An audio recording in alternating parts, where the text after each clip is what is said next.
नमस्कार, मैं हूं बालकृष्ण थरेजा। आप देख रहे हैं डेली लाइफ। आइए शुरुआत करते हैं आज के मुख्य समाचारों की। पंचायत चुनाव के तीसरे चरण में संगरिया और टीबी में हुआ मतदान। मतदाताओं में नजर आया उत्साह। जिला मुख्यालय पर मनाया गया विश्व एड्स जागरूकता दिवस। वरिष्ठ चिकित्सक डॉक्टर पारस जैन ने दी HIV के लक्षणों और बचाव के बारे में जानकारी। पंचायत समिति सभागार में हुई ग्राम विकास अधिकारियों की बैठक। चौथे चरण के पंचायत चुनाव की तैयारी को लेकर की गई चर्चा। जंक्शन के वार्ड संख्या 51 में अतिक्रमण हटाने की कार्रवाई का विरोध। वार्डवासियों ने थालियां बजाकर जताया रोष। टाउन के वार्ड 36 के बासिंदों ने नगर परिषद से की गंदगी से निजात दिलाने की मांग। और अब समाचार विस्तार से।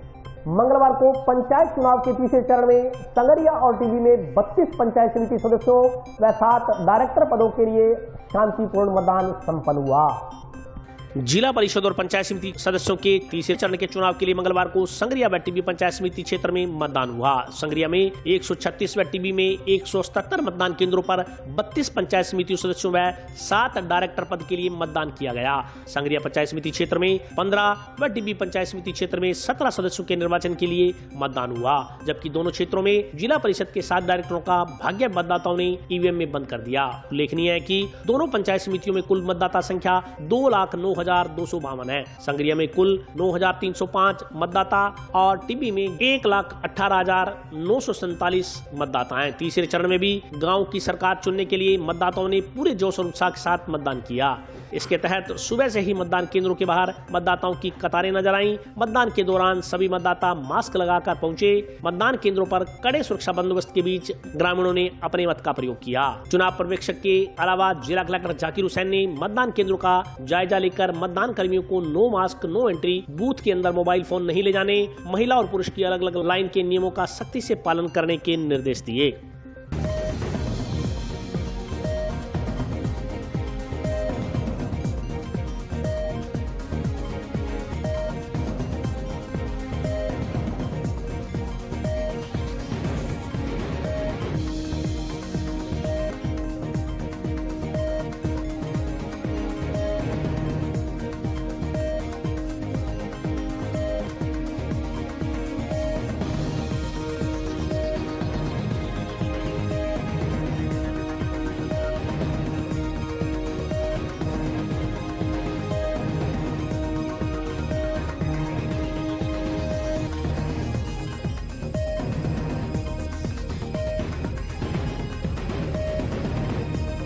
जिला मुख्यालय पर विश्व एड्स जागरूकता दिवस मनाया गया। इस मौके पर वरिष्ठ चिकित्सक डॉक्टर पारस जैन ने HIV संक्रमण से बचाव के उपायों और लक्षणों के बारे में विस्तार से जानकारी दी। विश्व एड्स दिवस पर स्थानीय चिकित्सकों ने HIV एड्स से बचाव के लिए आमजन को जागरूक किया। इसके साथ साथ HIV से जुड़ी विभिन्न जानकारियां भी साझा की हैं।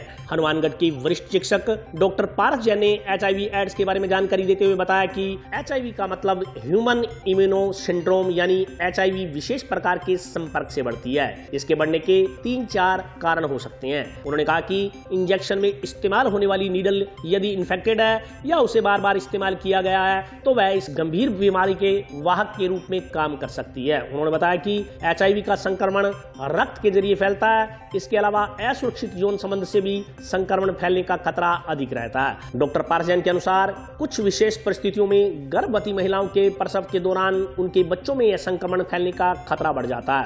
एड्स के कारण शरीर की रोग प्रतिरोधक क्षमता काफी कम हो जाती है। ऐसे में शरीर दूसरी बीमारियों से लड़ने में भी सक्षम नहीं रहता। डॉक्टर पारस जैन के अनुसार HIV के मरीजों को इन्फेक्शन बहुत जल्दी होता है। उन्होंने बताया कि जो व्यक्ति घरों से दूर रहते हैं और असुरक्षित यौन संबंध बना बैठते हैं उन लोगों को एड्स होने की आशंका ज्यादा रहती है। डॉक्टर पारस जैन के अनुसार एक समय था जब यह बीमारी बहुत घातक थी और इस बीमारी की मृत्यु दर बहुत ज्यादा थी, लेकिन वर्तमान में उपलब्ध चिकित्सा सुविधाओं और दवाइयों के कारण करीब 95% मरीज एड्स बीमारी से रिकवर हो जाते हैं। उन्होंने बताया कि एड्स के उपचार के लिए राजकीय चिकित्सालयों में दवाइयां उपलब्ध हो गई हैं। जब किसी मरीज को मुंह में छाले हों, काफी दिन तक कोई जख्म ठीक ना हो, कई दिन से बुखार हो और सभी जांच में कुछ न पाया जाए तो ऐसे व्यक्ति को अपना HIV टेस्ट जरूर करवाना चाहिए। आज वर्ल्ड एड्स डे है। ये एक ऐसी बीमारी है जो आमतौर पर कोई विशेष प्रकार के संपर्क से बढ़ती है। इसके बढ़ने के 3-4 तरीके होते हैं। या तो जो सुई हो, नीडल्स हो या इंजेक्शन जो लगाते हैं, अगर वो इन्फेक्टेड है और 4-5 पेशेंट्स हैं जो सपोज ड्रग एडिक्ट हैं या कोई और है और एक ही सुई को इस्तेमाल करते हैं सभी लोग, तो इससे ये बीमारी फैल सकती है। यानी इसका संक्रमण है वो ब्लड के थ्रू होता है। दूसरा आपकी जो सेक्स है उसके थ्रू होता है। तो अगर आप अपना ढंग से सेक्स नहीं करते हैं या अनसेफ सेक्स करते हैं तो इसकी बीमारी के फैलने का डर रहता है। तीसरा, जो प्रेग्नेंट वुमेन होती है, अगर वो डिलीवर करे तो उनके बच्चों में ये बीमारी होने की संभावना रहती है। इसी प्रकार बहुत सी बार ये जो ब्लड ट्रांसफ्यूजन करते हैं या ब्लड चढ़ाते हैं या सीरम चढ़ाते हैं या प्लाज्मा लगाते हैं, इनसे भी ये बीमारी फैल सकती है अगर जिसका ब्लड या जो प्लाज्मा लिया हुआ हो वो एड्स से इन्फेक्टेड हो। तो इनसे बचने के लिए हमें इन 4 चीज़ों से बचना चाहिए, तो हम इसको आगे फैलाव से रोक सकते हैं। इस बीमारी के अंदर जो मेन लक्षण ये होते हैं कि बॉडी की जो इम्यूनिटी होती है वो ख़त्म हो जाती है, इसलिए उनका रेजिस्टेंस कम होने के कारण से ये दूसरे इन्फेक्शंस बहुत जल्दी पकड़ लेते हैं। आमतौर पर ये पाया गया कि जो विशेष प्रकार की क्लासेज हैं, जैसे ड्राइवर्स हैं या जो इस तरह के जो मजदूर लेबर्स हैं जो घरों से दूर रहते हैं, जो अनसेफ सेक्स से बच नहीं पाते हैं, ऐसे लोगों में बीमारी ज़्यादा पाई जाती है। एक समय ऐसा था जब ये बीमारी बहुत घातक थी और इसमें मोर्टेलिटी रेट यानी मृत्यु दर लगभग 80 से 100% थी, लेकिन अभी आजकल जो दवाइयाँ उपलब्ध है उनसे इस बीमारी का पूर्ण इलाज संभव है और लगभग 95% पेशेंट्स के अंदर पूरी रिकवरी हो जाती है। इसके इलाज के लिए जो दवाइयाँ हैं वो आजकल डिस्ट्रिक्ट हॉस्पिटल लेवल पे हर जगह ART सेंटर्स आदि के अंदर अवेलेबल है। उनका फॉलोअप किया जाता है, उनके टेस्ट किए जाते हैं और उनकी बीमारी का इलाज किया जा सकता है। जब भी किसी मरीज को मुंह में फाले हो और काफ़ी दिन तक जख्म ठीक नहीं हो या उसका बुखार उतर नहीं रहा हो या उसका वेट लगातार घट रहा हो, सारी जांच करने पर भी कोई दूसरी बीमारी के लक्षण अगर नज़र नहीं आवे तो उसको एड्स की बीमारी के बारे में शक करना चाहिए। टाउन स्थित पंचायत समिति सभागार में मंगलवार को पंचायत चुनाव के 4थे चरण के मतदान की तैयारियों को लेकर ग्राम विकास अधिकारियों की बैठक का आयोजन किया गया। पंचायत चुनाव को लेकर होने वाले 5वें चरण के मतदान की तैयारियों को लेकर टाउन स्थित पंचायत समिति सभागार में मंगलवार को ग्राम विकास अधिकारियों की बैठक का आयोजन किया गया। बैठक में मतदान केंद्रों की व्यवस्थाओं को लेकर विचार विमर्श किया गया। इस दौरान पंचायत समिति विकास अधिकारी ने चुनावी तैयारियों को लेकर आवश्यक दिशा निर्देश जारी किए। पंचायत समिति के विकास अधिकारी राधे राम रेवाड़ ने बताया कि पंचायत समिति चुनाव को लेकर ग्राम पंचायतों में बने बूथ केंद्रों पर ग्राम विकास अधिकारी मोबाइल पार्टियों के रहने व खाने पीने की व्यवस्थाएं सुनिश्चित करेंगे। इसके साथ साथ कोरोना गाइडलाइंस की पालना को लेकर मतदान केंद्रों पर सैनिटाइजर सहित सोशल डिस्टेंसिंग बनवाने के लिए भी पंचायत अधिकारियों को निर्देशित किया गया है। जिला परिषद और पंचायत समिति सदस्यों के 5 दिसंबर को चुनाव हो रहे हैं। उस संबंध में आज ग्राम विकास अधिकारियों की बैठक रखी गई है। इस बैठक में उनमें चुनाव से संबंधित जो व्यवस्थाएं करनी है, भोजन की है, वहाँ रहने की है, पानी की है, बिजली की, जो भी है उसके लिए उनको ग्राम विकास अधिकारियों को निर्देशित किया गया है। व्यवस्था सुचारू रूप से हो जिससे मतदान सही तरीके से कराया जा सके। इसके साथ साथ में कोरोना गाइडलाइन के अनुसार मतदान करने वाले मतदाताओं को सोशल डिस्टेंसिंग दूरी रखने के लिए गोल घेरा बना के उसके हिसाब से 6 फुट की दूरी के हिसाब से उनको निर्देशित किया गया है, जिससे मतदाता अपने मत का प्रयोग करें तो वो सोशल डिस्टेंसिंग का ध्यान रखें, जिससे इस महामारी कोरोना से बचा जा सके। इसके साथ साथ में ग्राम पंचायतों में शांतिपूर्ण मतदान करने के लिए वहाँ की जो भी व्यवस्था है वो ग्राम विकास अधिकारी वहाँ करेंगे और मतदान के लिए जो पोलिंग पार्टियाँ आएंगी उनके रहने की व्यवस्था है वो भी ग्राम विकास अधिकारियों को करने के लिए उनको निर्देशित किया गया है और ये 5 तारीख को चुनाव शांतिपूर्ण संपन्न हो। जी, उसमें जो जैसे चुनाव से संबंधित जो गाइडलाइन है चुनाव आयोग की, उसके अनुसार उनको निर्देशित किया गया है। उसके अनुसार ही जैसे जैसे जिसकी जो व्यवस्था है वो ग्राम विकास तैयारी करेंगे, जैसे चुनाव की जो गाइडलाइन है उनके अनुसार और सही व्यवस्था करने के लिए उनको बोला गया है। ग्राम विकास अधिकारियों कहीं किसी चीज़ की बाधा उत्पन्न नहीं हो और सही ढंग से अपने मुख्यालय पर रहते और पूरी व्यवस्था करके चुनाव कराने में उनका सहयोग करें। जंक्शन के वार्ड संख्या 51 में अतिक्रमण हटाने की कार्रवाई का विरोध मंगलवार को भी जारी रहा। वार्ड वासियों ने थालियां बजाकर नगर परिषद के खिलाफ अपना रोष व्यक्त किया।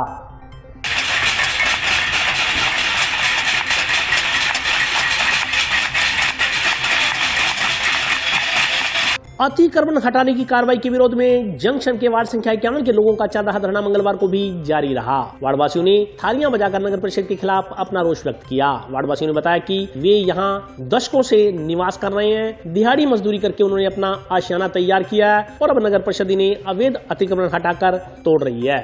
इन्हीं घरों में उन्हें बिजली पानी के कनेक्शन दिए गए, इसी जगह उनके स्थायी पते दर्ज हैं, फिर भी नगर परिषद उनके मकानों को ध्वस्त कर रही है। कई लोगों का कहना है कि पहले उनकी कच्ची ईंटों के मकान थे, उन्होंने एक एक ईंट जोड़कर दिहाड़ी मजदूरी करके अपने घर बनाए। लॉकडाउन के बाद सभी विषम परिस्थितियों का सामना कर रहे हैं। अब नगर परिषद उनके सिरों से छत छीनने पर तुली हुई है। वार्डवासियों ने बताया कि नगर परिषद ने सन 2004 में प्लाट काट दिए थे, अब बिना नोटिस दिए अवैध अतिक्रमण बताकर उन्हें तोड़ा जा रहा है। वार्डवासियों का कहना है कि नगर परिषद जब तक उक्त कार्रवाई बंद नहीं करती तब तक उनका धरना जारी रहेगा। मैं 22 सालों पहले हट बैठा, नगरी परिषद से हमारा काम तोड़ दिया, कोई हमारी सुनाई कौन कर लग रहा। मैं धरना पर बैठा मारांगा तब बैठे मेरा 16 साल हो गए जी, ये बैठा कच्चा में, कोई नोटिस नहीं दिया हमारे को। प्लाट हमारा 20 बाई 35 से काट के दिया नगर पालिका ने 2004 में। अभी बोले आपको सबूत ला के दो, डॉक्यूमेंट मेरे को दे को नहीं मांगते हैं। मैं मनमर्जी है जी इन्हों की, आपकी गुंडागर्दी कर रहे हैं, मनमर्जी कर रहे हैं आपकी, धक्का सही है बिल्कुल ही। ये दो मकान 20 साल से रह रहे हैं यहाँ पे, तो आके उन्होंने मकान को तोड़ दिया और हमारे साथ कोई भी नहीं इस दुख की घड़ी में। हम बहुत दिहाड़ी मजदूरी करके ये मकान बहुत मुश्किल से बनाया है, तो कोई भी साथ देने वाला नहीं है। इसीलिए हमारे को इस मकान को दिलवाने की कृपा करें। गरीब आदमी, हम दिहाड़ी मजदूरी सुबह जाते हैं, शाम को बच्चों की रोटी का जुगाड़ करते हैं। जैसे तैसे बनाया था वो भी इन्होंने तोड़ फोड़ कर दिया नगर परिषद ने। कुछ पैसे नहीं है, 2004 में काट के दिया था, कोई पैसे वगैरह कुछ नहीं दिया। खड्डा खोदिया, खड्डा मैंने तोड़ गया, खड्डा में खड्डे थे बहुत ही नीचे, खड्डा में नहीं तो खड्डा भर्ती कर और मसा 20 साल में सावल कर ना हमारे पल्ले क्यों कौन छोड़िया फोड़ने चालू कर दिया। गरीब आदमी ने जमा ही मैंने मजदूर खो दिया। मेरे पास तो कोई जगह ही नहीं है बैठने के लिए, बिल्कुल यही था कोई इसमें बैठी हूँ। थोड़े दिन थे किराए पे रह रही थी, छत गिर गई थी ऊपर, वो कच्ची थी ना, बांस वाली छत गिर गई थी, तो मैं किराए पे रहने लगी थोड़े दिन के लिए। पीछे से मैं दिहाड़ी मजदूरी करने गई, दीवार बाहर वाली तोड़ दी, अंदर तो पड़ा है वैसे 2 कमरे जैसे हैं, पर छत गिरी हुई है अंदर की, पहले से ही गिर चुकी थी, इसीलिए किराए पे रहती थी। टाउन के वार्ड संख्या 36 के बाशिंदों ने नगर परिषद से वार्ड में पसरी गंदगी से निजात दिलवाने की मांग की है। टाउन के वार्ड संख्या 36 में पसरी गंदगी ने वार्डवासियों का जीना मुहाल कर दिया है। चिल्ड्रन स्कूल की दीवार से सटता बड़ा नाला वार्डवासियों के लिए परेशानी पैदा कर रहा है। वार्ड के लोगों का कहना है कि वार्ड के बच्चे इस गली में खेलते रहते हैं, अक्सर कई बच्चे खेलते खेलते बड़े नाले में गिर जाते हैं। नाले की गहराई बहुत ज्यादा है, ऐसे में कोई भी बड़ा हादसा होने की आशंकाएं हमेशा बनी रहती है। वार्ड के लोगों ने बताया कि नाले के पास में गंदगी के ढेर लगे हुए हैं, जिन पर जानलेवा मच्छर पनपते हैं, जिनकी वजह से जानलेवा बीमारियां फैलने का भय बना हुआ है। वार्डवासियों ने कई बार पार्षद को इस समस्या से अवगत करवाया, लेकिन पार्षद बार बार समस्या को टाल देते हैं। वहीं नगर परिषद के अधिकारियों से भी इस समस्या के निराकरण की मांग की गई थी, लेकिन समस्या ज्यों की त्यों बनी हुई है। वार्डवासियों ने बताया कि एक तरफ जहां सरकार स्वच्छ भारत के नारे देती है, वहीं दूसरी ओर प्रतिनिधि वोट मांगकर अपने रास्ते हो जाते हैं। वार्ड के लोगों ने वार्ड में पसरी गंदगी से निजात दिलाने की मांग की है। जैसे गंदगी मच्छर बहुत ज्यादा हो रहे हैं, सोने की दिक्कत हो रही है, नाली में गंदगी बहुत ज्यादा यहाँ पे, नाले में फेंक रखे हैं, यहाँ पे सफाई करने कोई नहीं आता यहाँ पे गंदगी करने के लिए। ये मांगते गली में सफाई रखो, गंद चको, यही तो क्या मांगते हो, ये मांगते हो। सड़कें मने गंद मत सब 10 से बताया, कोई सुनता ही नहीं, कोई नहीं करता हमारे, सब मिले हुए नगर पालिका सब कुछ कोई सुनता हमारी, कोई सुनाई नहीं करता हमारे। ये 36 नंबर वार्ड है, पुराना 22 नंबर वार्ड है। सफाई करने वाले कोई नहीं आते यहाँ पर हमारे, ना कोई झाड़ू निकालने वाले आते हैं, ना कोई सफाई करने वाले आते हैं। हम बहुत परेशान हैं, ना हमारा मेंबर कोई परेशान हमारे को देखने आता है, ना कोई सफाई वाला भेजता है, ना कुछ करता है।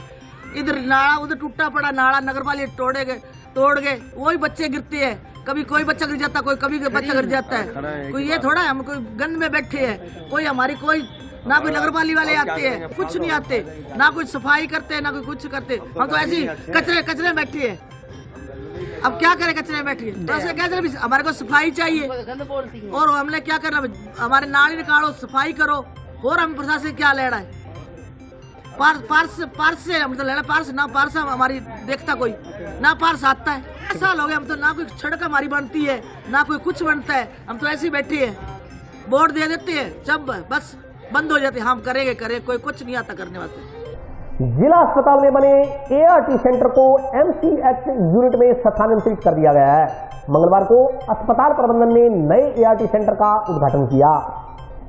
राजकीय जिला चिकित्सालय में स्थापित ART सेंटर को नए भवन में स्थानांतरित कर दिया गया है। मंगलवार को सेंटर का उद्घाटन अस्पताल प्रबंधन द्वारा किया गया। सेंटर प्रभारी डॉक्टर जसवीर कौर ने बताया कि पहले जिला अस्पताल के OPD भवन के 33 नंबर कमरे में यह सेंटर स्थापित था, अब इसे MCH यूनिट में शिफ्ट कर दिया गया है। सेंटर का मुख्य कार्य लोगों को HIV/AIDS के प्रति जागरूक करना और उन्हें उचित परामर्श देना है। उन्होंने बताया कि जिला अस्पताल में स्थापित उक्त सेंटर में HIV की निःशुल्क जाँच की जाती है, साथ ही उचित चिकित्सा सुविधाएं भी मुहैया करवाई जाती है। इसके अलावा निजी लैब में होने वाली CD फॉर वायरल लोड की जांच भी सेंटर में निःशुल्क की जा रही है। उन्होंने बताया कि HIV पॉजिटिव मरीजों की गोपनीयता को ध्यान में रखते हुए यहां कोई भी पीड़ित अपना इलाज निःशुल्क करवा सकता है। साथ ही विश्व एड्स दिवस पर आमजन को HIV के लक्षणों और बचाव के बारे में विस्तार से जानकारी दी गई। एक तो हमारा सेंटर पहले 33 रूम नंबर में था, इधर अभी MCH यूनिट में शिफ्ट किया है एंड हमारे डॉक्टर MP शर्मा ने इधर रिबन काट के अभी उद्घाटन किया है एंड सभी पेशेंट्स को इकट्ठा करके आज विश्व एड्स डे पे जो HIV/AIDS वायरस है उसकी जानकारी दी गई कि HIV वायरस कैसे फैलता है एंड उससे कैसे बचाव किया जाए। हमारे ART सेंटर में जो इसकी जांच है वो मुफ्त की जाती है, जो दवाई है वो भी मुफ्त दी जाती है एंड पेशेंट को जो CD4 वायरल लोड वाला टेस्ट है वो भी फ्री होता है, हर 6 महीने होता है और अगर रिपोर्ट सही आती है तो साल बाद होता है। तो जो भी हमारे HIV पॉजिटिव पेशेंट्स हैं उनको बिना उनकी गोपनीयता यहाँ पे पूरी मेंटेन की जाती है, तो उनको किसी डर के बिना, किसी स्ट्रेस के बिना यहाँ हम मेडिसिन उपलब्ध करवाते हैं। प्रिकॉशन इसके बचाव की यही है कि एक तो सबसे पहले फैलता कैसे है ना, असुरक्षित यौन संबंध से, जहाँ जो हम इंजेक्शन यूज़ करते हैं एक दूसरे के, जहाँ हम जैसे ब्लड कहीं से भी चढ़वा लिया है ना, और जो मदर होती है जो गर्भवती होती है उससे बच्चे को फैलता है। तो इसके बचाव के लिए हमें क्या करना चाहिए? एक तो असुरक्षित यौन संबंध से बचना चाहिए है ना, और जो सुई जैसे इंजेक्शन जो यूज़ करते हैं वो हमेशा नए जो क्या डिस्पोजल वाले वो यूज़ करने चाहिए है ना। जो स्टरलाइज्ड होते हैं, आते हो और डॉक्टर से इंजेक्शन लगवाते हो तो उनको हमेशा वो आपने चेक करना है कि वो जो स्टरलाइज्ड है न्यू इंजेक्शन, वो जो सिरिंज है न्यू यूज़ करनी है ना। और जो आप ब्लड चढ़वाते हो तो यहाँ से ब्लड बैंक से आप इशू करवा सकते हो, जो रजिस्टर्ड ब्लड बैंक्स हैं जहाँ पे क्या है कि ब्लड सैंपल डेली मतलब चेक्स पे होता है कि ये उनकी सारी रिपोर्ट्स चेक होती हैं, हेपेटाइटिस की, HIV की है ना, तो उसमें क्या रिस्क कम हो जाता है। तो ये हम सबका यही कर्तव्य है कि इस बीमारी को हम सब साथ में मिलके इसको कम करने की कोशिश करें। और अभी वक्त ब्रेक का, हाजिर होता हूँ छोटे से ब्रेक के बाद।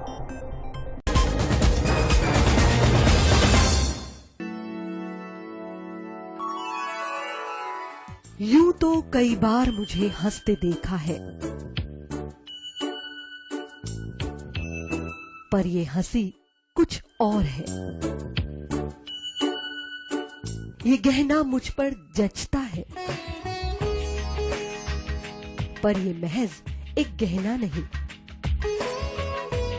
ये रूपरेखा है मेरे मन की, हंसती खिलखिलाती लहरों की, जो आतुर थी अब तक मुझ पर सजने को। इसलिए ये गहना ही मेरा सच्चा श्रृंगार है, श्रृंगार है, श्रृंगार है।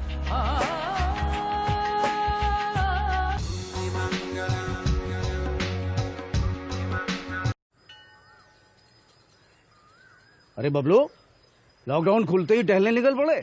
महामारी अभी फैली हुई है। सरपंच जी टहलने नहीं, कहाँ पे वापस जा रहे हैं? तुझे डर नहीं लगता वायरस पकड़ लेगा? पहले थोड़ा बहुत डर लगता था, फिर पता चला कि अगर मैंने पूरी सावधानी बरती तो ये बीमारी होने की संभावना कम है। सबसे महत्वपूर्ण है ये मास्क। काम पर मास्क हमेशा पहनूंगा, समय समय पर हाथ धोता रहूंगा और दूसरों से हर वक्त कम से कम 2 गज की दूरी बनाए रखूंगा। खुद को, दूसरों को और अपने परिवार वालों को भी सुरक्षित रखूंगा। अरे भाई, मेरी जिम्मेदारी बनती है तुझे चेतावनी देना, तो दे दिया। जब देश के मेडिकल और स्वच्छता कर्मचारी रोज कोरोना वायरस से लड़ने का काम कर रहे हैं तो हमारी भी तो जिम्मेदारी बनती है अपना काम करने की। बबली, तुझे कुछ हो गया तो? हजारों लोग इस बीमारी को हराकर ठीक हो चुके हैं और अगर किसी कारण मुझे ये बीमारी हो भी जाए तो सरकार ने अस्पताल में हमारे इलाज के लिए पर्याप्त व्यवस्था कर रखी है। ये घबराने का वक्त नहीं, एक दूसरे का हौसला बढ़ाने का वक्त है।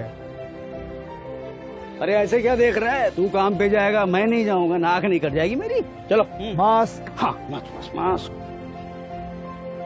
अरे नाक तो ढक लो। हाँ। कोरोना वायरस से हमें लड़ाई जारी रखनी पड़ेगी और उससे डर कर नहीं, पूरी सावधानी के साथ डट कर चलिए। रुकी जिंदगी को आगे बढ़ाएं, देश को आत्मनिर्भर बनाएं। जय हिंद।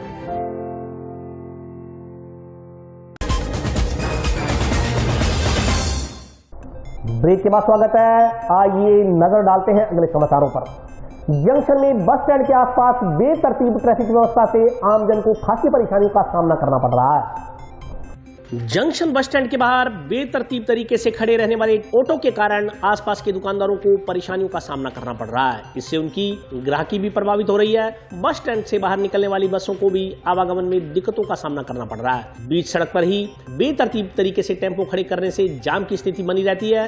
इससे अन्य वाहन चालक परेशान होते हैं। ऐसा नहीं है कि इस बारे में यातायात पुलिस अनभिज्ञ है। बस स्टैंड के बाहर यातायात पुलिस कर्मी भी तैनात रहते हैं, मगर इसके बावजूद समस्या की तरफ ट्रैफिक पुलिस ध्यान नहीं दे रही। स्थानीय दुकानदारों का कहना है कि कई बार यातायात पुलिस के अधिकारियों व कर्मचारियों को अवगत करवाया गया, लेकिन समस्या जस की तस बनी हुई है। यातायात पुलिस कर्मियों के सामने ही बस स्टैंड के बाहर जाम की स्थिति बनी रहती है। टेम्पो चालक दुकानों के आगे टेम्पो खड़े कर देते हैं। उन्होंने यातायात पुलिस अधिकारियों से इस समस्या से निजात दिलाने की मांग की है।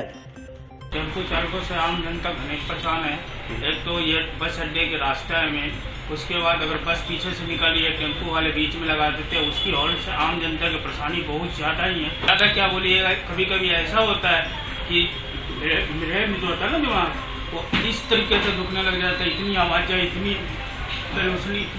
आवाजाही में लोगों को परेशानी, मतलब अच्छा अगर टेम्पो वाले को बोलते हैं भाई साइड कर दो, तो लड़ने के लिए भी तैयार हो जाते हैं। अब ये रेडी वाले हैं, रेडी वाले जो है वो कहते हैं कि भाई मैं उस जगह से जाता हूँ, रात में मेरे कोई पकड़ के मारेगा तो हम क्या करेंगे। इसकी वजह से कोई बोल नहीं पाता है। और परेशानी तो आप पूछिए मत। एक तो सारी दिन हमारे दुकान के चारों तरफ टेम्पो चालक लोग जो बैठे रहते हैं। पहली बात कि अगर यहाँ पे टेम्पो स्टैंड है, ठीक है, टेम्पो स्टैंड तो है नहीं, तो लगाने का इसका तो कोई मतलब नहीं। टेम्पो चालक है, क्या करते हैं, टेम्पो के ऊपर बैठे हुए रहते हैं। टेम्पो चालक पता तो चलना चाहिए कि उसका ड्रेस, तो ड्रेस पहनने से पता चले कि ये टेम्पो ड्राइवर है या कुवाड़ भी है। बहुत सा घटना भी घटती है टेम्पो चालक की वजह से, हो सकता है कोई और भी हो सकते हैं। प्रशासन से ही कहेंगे कि भाई ड्यूटी जो होते हैं, जो ड्यूटी सही तरीके से करें। दूसरी बात कि पहली बात कि तो यहाँ पे एक मतलब सुबह मॉर्निंग में कम से कम 7 बजे से लेकर के शाम 6 बजे तक एक प्रशासन को होना चाहिए कि यहाँ पे एक ट्रैफिक पुलिस हो या पुलिस कोई भी हो, तो बस को भी सीधे से निकाल सके और टेम्पो चालक को हटाने की कोशिश करें। टेम्पो चालक जो भी खड़े होते हैं, इनके पॉइंट बनाए गए हैं। जो भी 3 व्हीलर है, टेम्पो चालक हैं, जो भी हैं, तो उनको एक पॉइंट बनाए गए हैं। अगर पॉइंट से बाहर वो अगर अलग जगह पे खड़े होते हैं, नो पार्किंग जोन एरिया में, उनके खिलाफ एक्शन लिया जा रहा है। नो पार्किंग के चलान किए जा रहे हैं। इसके अलावा अध्यक्ष जो इनके हैं, उनकी मीटिंग भी ली जाएगी। पहले भी मीटिंग ली गई थी शुरू में, आज से 5-6 महीने पहले, जो कि कोविड-19 को देखते हुए फिर सारा सिस्टम एक बार स्टॉप हो गया था। अब दोबारा से इनको बुलाया गया है और जो इनकी ड्रेस नहीं है, जैसे ये टेम्पो चालक है, इनके पास ड्रेसेस नहीं है, ड्रेस होनी चाहिए, इसके लिए भी मीटिंग की जा रही है ताकि इनकी एक ड्रेस कोड हो, अलग से लगे, पहचान हो। इनके जो आई कार्ड है वो तो बनाकर दे दिए गए हैं, लेकिन ड्रेस कोड के लिए अभी इनको बुलाया गया है। हाँ बिल्कुल, ये टेम्पो चालक है, जो गाड़ी वाले हैं, जो भी नो पार्किंग जोन एरिया में खड़ा होगा उसके खिलाफ कार्रवाई की जाएगी। कोई चौपहिया वाहन चालक है जो सड़क पे गाड़ी खड़ी कर रहे हैं, जो दूसरों को दुविधा पैदा कर रहे हैं आवागमन में, यातायात में, तो उसको अगर नहीं मानता तो उसके खिलाफ भी कार्रवाई की जा रही है। और इसके अलावा अगर नहीं मिलता तो उसको क्रेन के माध्यम से उठाकर वहाँ ट्रैफिक थाने भी भिजवाया जा रहा है। जंक्शन स्थित वार्ड संख्या 12 के बाशिंदों ने जलदाय विभाग से बाधित पेयजल सप्लाई को दुरुस्त करवाने की मांग की है।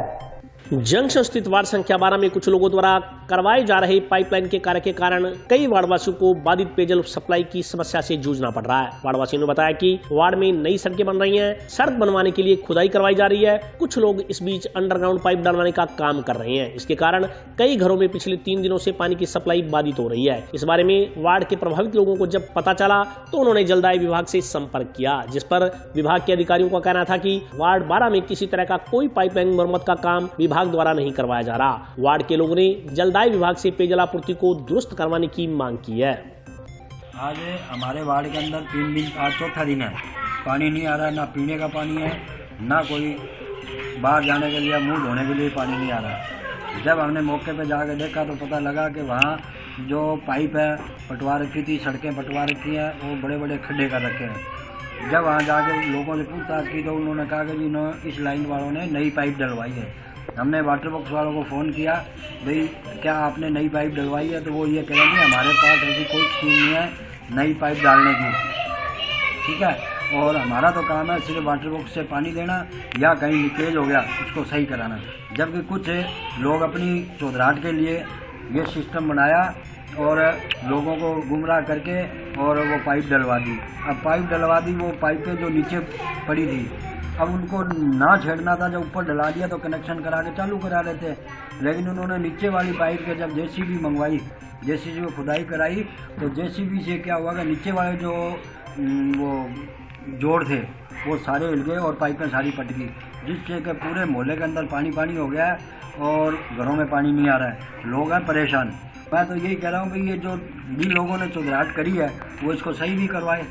सब लोग वहाँ से टप गए, हाथ खड़े कर दिए। ठेकेदार जो काम करा रहा है सड़कों का वो ही वहाँ से भाग गया और जो अन्य लोग वहाँ काम कर रहे थे वो कहते हैं हमारे बस की बात नहीं, तो वो कौन करवाएगा।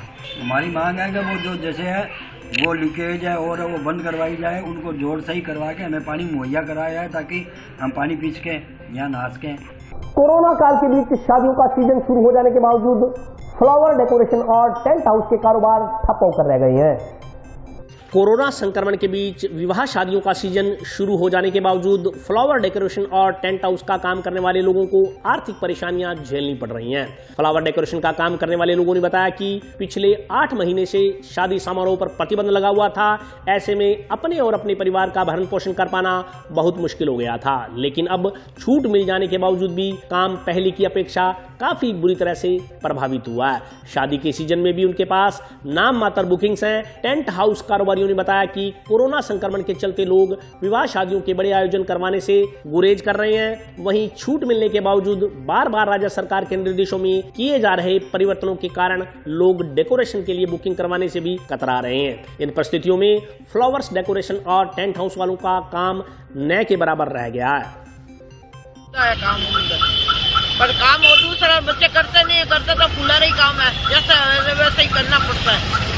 कभी ज्यादा कभी कम। आज तो डेढ़ है, आज तो 100 है, मतलब थोड़ा बहुत काम चालू हुआ है तो आगे देखेंगे फिर कैसा चल रहा है। पहले कोरोना की बीमारी नहीं चली थी, महाबीमारी, उससे पहले हमारे इस सीजन के अंदर काफ़ी लोग अपने सीजन बढ़िया निकालते थे पैसे।